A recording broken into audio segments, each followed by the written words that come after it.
بسم اللہ الرحمن الرحیم۔ السلام علیکم۔ بھارت کے ایک گاؤں میں شوہر کے مرنے کے بعد اس کی بیوہ بیوی کو سسر کے ساتھ زنا کی اجازت کیوں دی جاتی ہے، سن کر آپ کے ہوش اڑ جائیں گے۔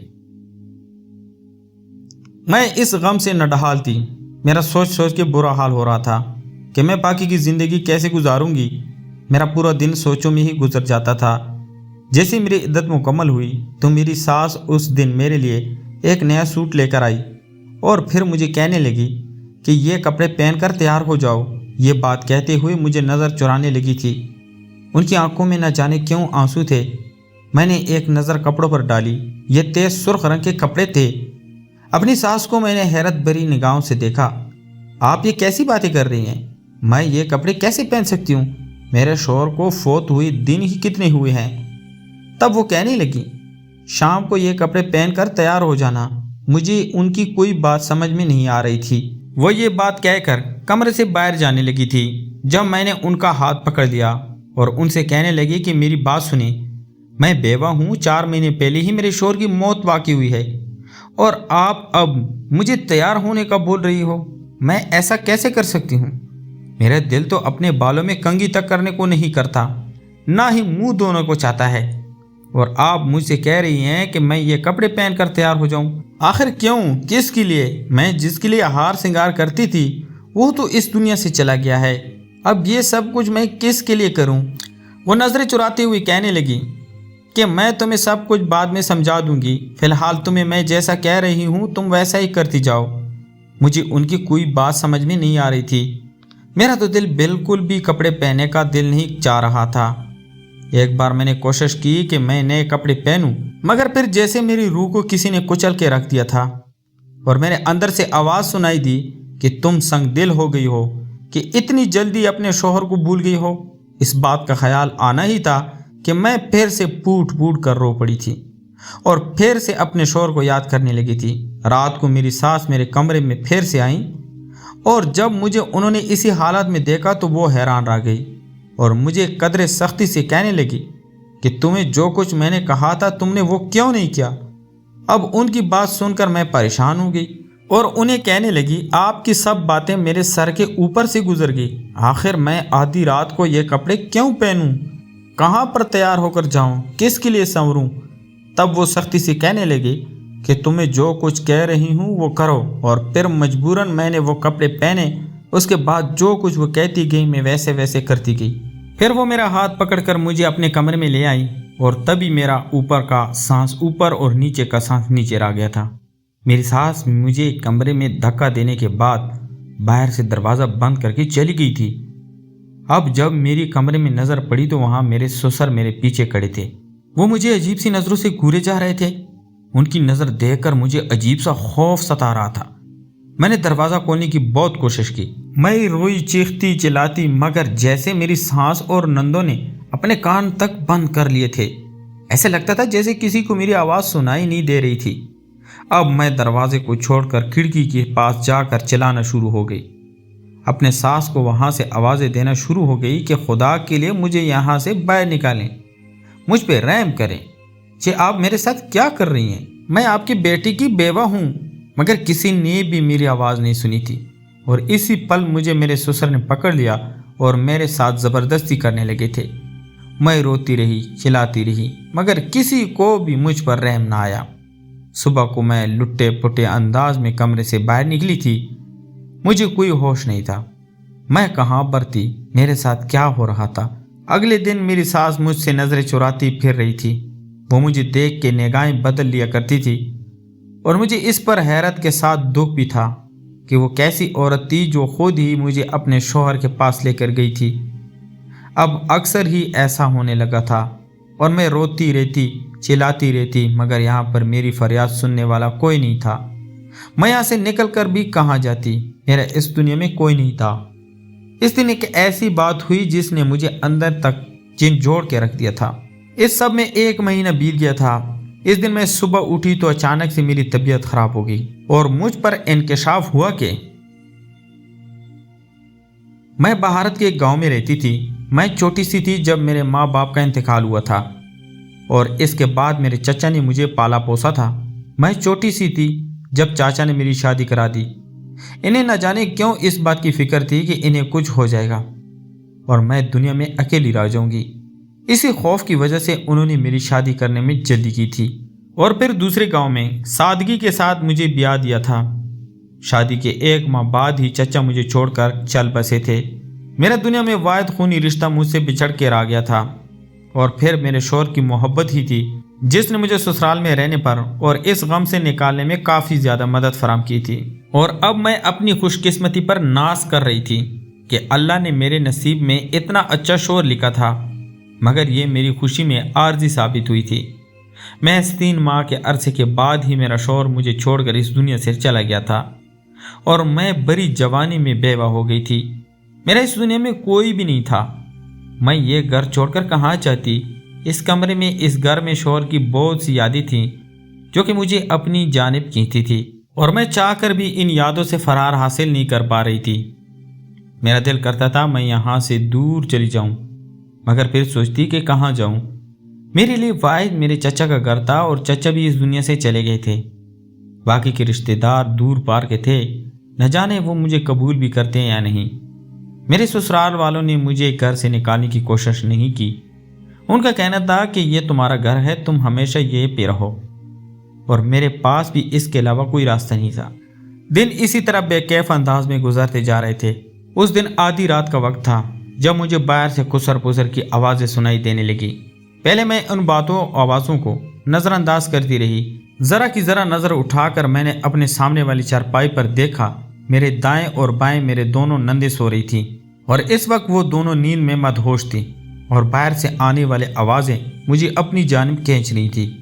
मैं हैरान थी कि मेरे कमरे के दरवाजे के बाहर इस वक्त कौन खड़ा है और वो आपस में क्या बात कर रहा है। तभी मेरी सास कमरे में दाखिल हुई। इन्हें देखकर मैं अपनी जगह पर उठकर बैठ गई। वो मुझे कहने लगी कि तुमसे मुझे बहुत ज़रूरी बात करनी है, मेरे साथ ज़रा मेरे कमरे में चलो। मैं उनके साथ उनके कमरे में आ गई। ये देखकर मैं हैरान रह गई कि वो अपने हाथ की उंगलियां आपस में चटखाई जा रही थी और मेरे ससुर इस वक्त मुझे गहरी और भरपूर नज़र से देख रहे थे। उनका देखने का अंदाज मुझे परेशान कर रहा था। मुझे अपनी सास का रवैया भी समझ में नहीं आ रहा था। एक तो आधी रात को उन्होंने मुझे अपने कमरे में बुलाया था और वो दोनों इस वक्त जाग कर क्या रहे थे और इन्हें इस वक्त मुझसे क्या काम पड़ गया था। तभी मेरी सास कहने लगी कि तुम जानती हो कि हमारे यहाँ क्या रस्म है, क्या रिवाज है, और अब तुम भी चौंके बेवा हो चुकी हो तो अब तुम्हें भी इस रस्म को पूरा करना होगा। मुझे कुछ समझ नहीं आ रही थी वो क्या बात करने जा रही है। तभी मैंने इन्हें कहा कि आप क्या कहना चाहती हैं, आप खुलकर कहें, मुझे कोई बात समझ में नहीं आ रही। उन्होंने ज़रा की ज़रा नज़र उठाकर अपने शौहर की जानिब देखा तो उन्होंने भी आंखें इशारे से उन्हें अपनी बात मुकम्मल करने के लिए कहा था। तभी बाहर से शोर बुलंद हुआ। मेरा दिल धक से रह गया। हम दोनों कमरे से बाहर भागे तो ये आवाज़ मेरे कमरे से आ रही थी। मेरी छोटी नंद चिल्ला रही थी। वो नींद में शायद डर गई थी। जब से मेरे शौहर की मौत वाक़ई हुई थी, इस दिन से मेरी छोटी नंद ऐसे ही नींद में डरने लगी थी और अक्सर ऐसे ही रोने लगती थी। अब उसकी आवाज़ सुनकर दूसरी नंद भी जाग गई थी। फिर छोटी नंद ने मुझे अपने पास सोने के लिए कह दिया तो मैं उसके पास लेट गई थी। मेरी सास काफ़ी देर तक वहाँ पर बैठी इंतज़ार करती रही। फिर थक हार कर वो अपने कमरे में चली गई थी, मगर मेरा जहन अभी तक उनकी बातों में उलझा हुआ था। मैं समझ नहीं पा रही थी कि आखिर वो किस बारे में बात कर रही थी और आधी रात को उन्हें मुझसे ऐसी कौन सी ज़रूरी बात करनी थी। अगले दिन जब मैं उठी तो मैंने अपनी सास से इस बारे में पूछा तो कहने लगी कि मैं इस बारे में तुमसे रात को बात करूंगी। ऐसी कौन सी बात थी जो सिर्फ रात के वक्त की जा सकती थी। फिर जब उन्होंने मुझे ये कपड़े ला कर दिए तो मैं हैरान थी कि आखिर ये बात वो जानती है कि शोहर को फौत हुए सिर्फ 4 माह ही हुए हैं और मैं ऐसा कैसे कर सकती हूँ। अब मुझे उसकी वजह समझ आ चुकी थी और मैं इस गम से निढाल हो चुकी थी। ये सोच सोच करके मैं पागल हो रही थी कि आखिर मेरे साथ ये सब कुछ क्या हुआ था और इसकी क्या वजह थी। मैंने आखिर अपने सास ससुर का क्या बिगाड़ा था जो उन्होंने मेरे साथ ऐसा किया। सोच सोच कर मैं बुरी तरह से रो रही थी और फिर एक दिन मुझ पर यह इंकशाफ हुआ कि मैं हामिला थी।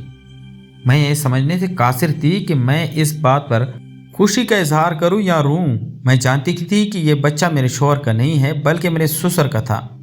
और ये बात मैं अगर किसी को बताती तो शायद कोई मेरी बात का यकीन भी ना करता।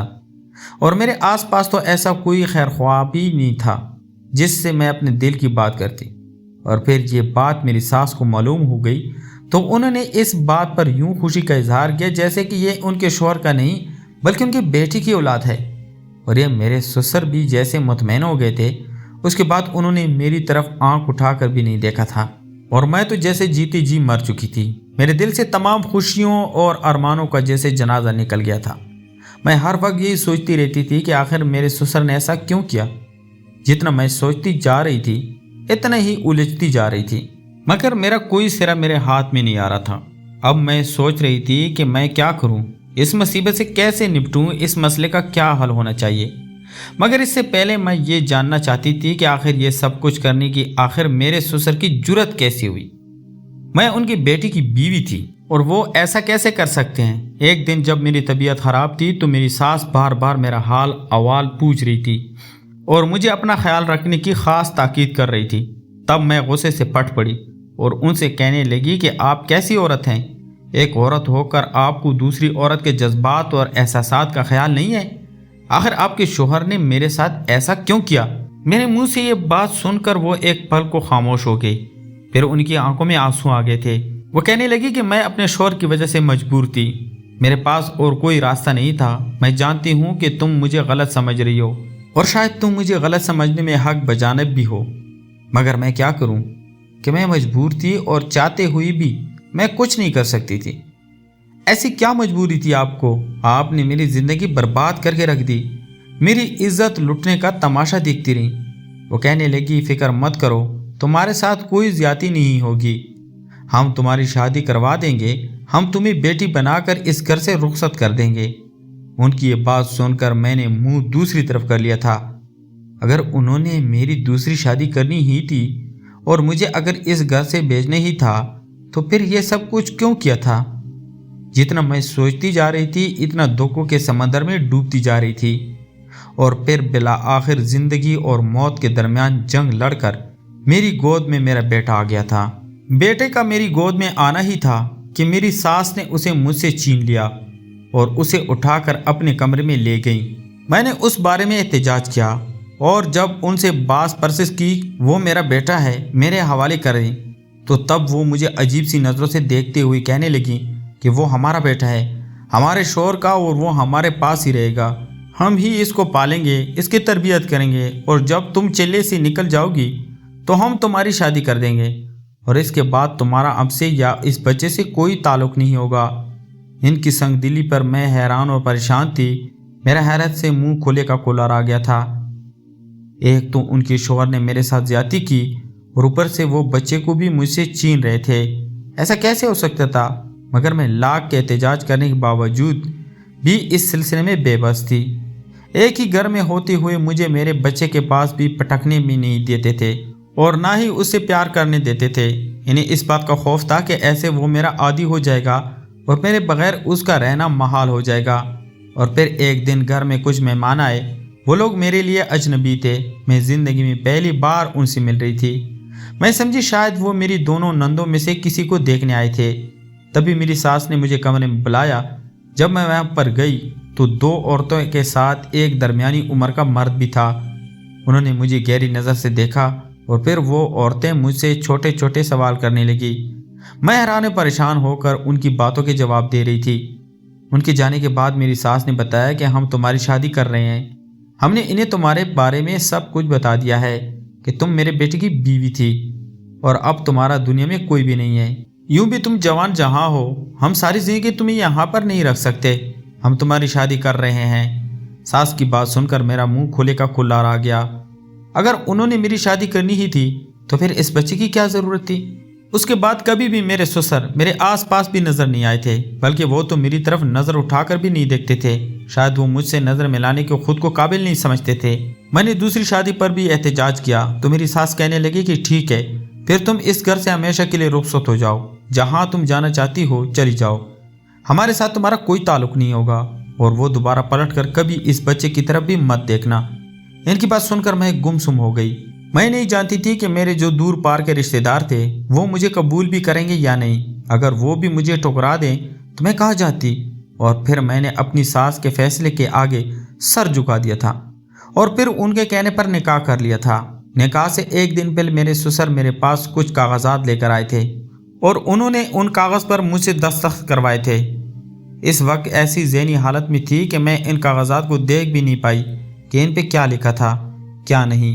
और इस वक्त तो मैं यही सोच रही थी कि न जाने आने वाली ज़िंदगी में मुझे क्या रंग दिखाने वाली है। बार बार मुझे अपना शौहर का रवैया, इसकी बातें, उसकी मोहब्बत याद आती थी और बार बार मेरी आंखों में आंसू मुंडलाते थे। मैंने कभी सोचा भी नहीं था कि मेरे साथ ऐसा भी हो सकता है और मुझे फिर किसी और के घर में जाना होगा, किसी और की दुल्हन बनना होगा। फिर जब मैं रुखसत होकर ससुराल में आ गई तो यहाँ का माहौल मेरी तवक्को के बरखिलाफ बहुत अच्छा था और उन लोगों ने मुझे बहुत से अपने घर में खुशामदीद कहा था। मेरे शौहर भी पहले से शादीशुदा थे, उनके 2 बच्चे थे और उनकी बीवी का इंतकाल हो गया था। अपने बच्चों की वजह से ही उन्होंने दूसरी शादी की थी। वो बहुत नरम खो और एहसासमंद इंसान थे और मैं इनके घर में आकर रफ्ता रफ्ता अपने गमों को भूलने लगी थी। मगर अपने बच्चे की सूरत बार बार मेरी आंखों के सामने आती थी और मैं फिर फूट फूट कर रो पड़ती थी। कई बार मेरे शौहर ने मुझे अकेले रोते हुए देखा। उन्होंने मुझसे रोने की वजह पूछी मगर मैं खामोशी से अपने आंसू को पूंछ गई थी। उन्हें कभी भी अपने रोने की वजह नहीं बता सकती थी। तभी एक दिन वो कहने लगे कि अगर तुम्हारा अपने बच्चे से मिलने का दिल करता है तो तुम उसे मिल आओ या फिर तुम उसे हमेशा के लिए यहाँ पर ले आओ। मैंने तुम्हें कभी मना तो नहीं किया, ना तुम उसे यहाँ पर लेकर आती और ना खुद उससे मिलने के लिए जाती हो। आखिर तुम चाहती क्या हो, कैसी माँ हो? क्या तुम्हारा इससे मिलने का दिल नहीं चाहता? और तब मैं धाड़े मार मार कर रोई थी। मैं इन्हें अपनी मजबूरी कैसे बताती? चाह कर भी मैं उन्हें यह सच नहीं बता सकती थी, वरना न जाने वो मेरे साथ क्या सलूक करते। मुझे इस घर में रहते हुए 2 साल का अरसा गुजर गया था और मैं अभी तक अपने बेटे की याद में तड़प रही थी। मगर मुझे अपनी सास की बात उन्होंने मुझे तनबीह करने वाले अंदाज में कहा था कि मैं दोबारा कभी पलट कर कभी इस घर में नहीं जाऊंगी। और यह सोचकर मैं कभी वहां पर नहीं गई कि कहीं वो मुझे बेइज्जत करके घर से निकाल ना दे। फिर एक दिन मेरी सास वहां पर आई। वो पहले से बहुत बदल गई थी, बहुत बूढ़ी लगने लगी थी। उन्होंने मुझे कहा कि मेरे शौहर तुम्हें बुला रहे हैं, उन्होंने तुमसे बहुत ज़रूरी बात करनी है। उनकी बात सुनकर मैं हक धक रह गई। मेरे सामने अपने ससुर का हवस भरा चेहरा नमूदार हो गया था। जब मैं रो रो कर उससे फरियाद कर रही थी, मैं चाह कर भी उसकी शक्ल नहीं देखना चाहती थी। मगर जब मेरी सास ने रो रो कर इस बात पर इसरार किया तो मैं फिर उनके साथ चलने के लिए रजामंद हो गई थी। और जब मैं अपने ससुराल में आई और अपने ससुर को देखा तो मैं हैरान आ गई। वो बिल्कुल हड्डियों का ढांचा बन चुके थे और बहुत कमज़ोर हो चुके थे। उन्होंने मेरे आगे हाथ जोड़ दिए और मुझे कहने लगे कि मैंने तुम्हारे साथ जो भी किया मुझे इसके लिए माफ़ कर दो। मैं लालच में आ गया था और लालच की बिना पर मैंने ये सब कुछ किया। उनकी बात सुनकर मैं हैरान रह गई। कैसा लालच? किस बारे में बात कर रहे हैं आप? तब वो कहने लगे, दरअसल मैंने अपनी तमाम जायदाद अपने बेटे के नाम कर दी थी और मेरे बेटे ने मेरी मर्जी के खिलाफ जाके आधी जायदाद तुम्हारे नाम कर दी और इसकी ये वसीयत थी कि जब तक तुम जिंदा हो तुमसे ये जायदाद कोई वापस नहीं ले सकता और अगर तुम्हारी कोई औलाद हो जाती है तो फिर ये जायदाद उसको मिलेगी। दूसरी शादी करने की सूरत में तुम इससे दस्तबरदार हो जाओगी। चूँकि तुमसे ये जायदाद वापस लेने का और कोई ज़रिया नहीं था, इसलिए मुझे यही तरीका सूझा कि अगर तुम्हारी औलाद हो गई तो इस तरह से ये जायदाद खुद ब खुद ही उस बच्चे के नाम हो जाएगी और वो हम अपने पास रखेंगे। मगर मैं तदबीर करते हुए तकदीर से हार गया। मुझे बहुत ख़तरनाक बीमारी लग गई है जिसका कोई इलाज नहीं है। बेतहाशा पैसा लगाने के बावजूद भी इस बीमारी का इलाज नहीं और अब मैं आहिस्ता आहिस्ता मौत के मुंह में जा रहा हूँ। इसलिए मैंने सोचा कि मैं तुम्हारे हिस्से की जायदाद और तुम्हारा बेटा तुम्हें हवाले कर दूँ, क्योंकि अब मुझे एहसास हुआ गया है कि मेरे साथ तुम्हारी बदवाएं और आए हैं। हम कभी भी खुश नहीं रह सकते। मैंने तुम्हारे साथ बहुत गलत किया और मुझे डर है कि कहीं वो सब कुछ मेरी बेटियों की तरफ पलट कर ना जाए। इसलिए मैं तुमसे माफ़ी मांगता हूँ और अपने गुनाहों का अज़ाला करता हूँ। इनकी बात सुनकर मुझे बहुत दुख हुआ था। मैंने उनसे कहा कि ये सब करने के बजाय اگر آپ مجھے ایک بار کہہ دیتے تو میں خود ہی یہ ساری جائیداد آپ کے حوالے کر دیتی، اور پھر میں نے وہ جائیداد لینے سے انکار کر دیا تھا اور اپنے بچے کو اٹھا کر سسرال میں آ گئی تھی۔ میرے شوہر کہنے لگے کہ تم نے یہ زندگی کا بہترین فیصلہ کیا ہے۔ انہیں اس بات پر خوشی ہوئی تھی۔ میں اپنے شوہر کا شکر ادا کر رہی تھی جسے اس بات پر کوئی اعتراض نہیں کیا تھا۔ تو پیارے دوستو، میں امید کرتا ہوں آپ کو آج کی کہانی پسند آئی ہوگی۔ اگر آپ کو ہماری کہانیاں پسند ہے تو ہمارے چینل کو لائک اور سبسکرائب ضرور کریں۔ تو ملتے ہیں ایک اور انٹرسٹنگ سٹوری کے ساتھ، تب تک اپنا ڈھیر سارا خیال رکھیے گا۔ اللہ حافظ۔